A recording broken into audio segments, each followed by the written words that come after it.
One of the ones you mentioned, it was in regards to the idol worship, right, which is big here in the United States as well. Oh, yeah. We talk about a lot of Roman holidays that are Rome-based and pagan at the root of it, but everybody celebrates it and thinks it's fine. Let's talk about some of those. When we talk about Christmas, when we talk about Easter, when we talk about just a couple of these one-off holidays, like the leprechaun and all that stuff, Mhm. all these things have very paganistic roots. And when we're still yoking with that paganistic Mhm. side, is that something that we're serving another master at that point? How do you think about that at this point in time? Harlotry. It's the harlotry. Yeah.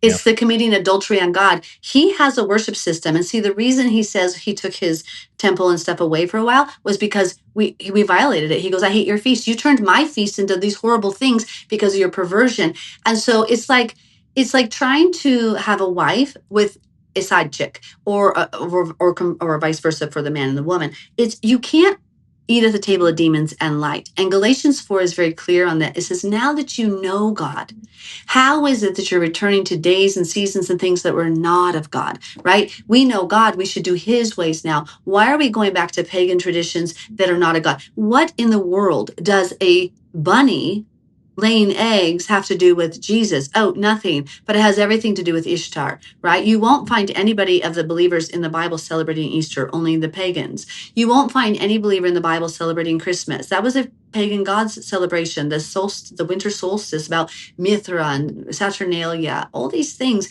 And so God already gave us 7 festivals, and people who are fighting this, I don't understand, because they're about Jesus. Let's call them the festivals of Jesus, Yeshua, because it's when he died at Passover, rose on Feast of First Fruits, not Easter.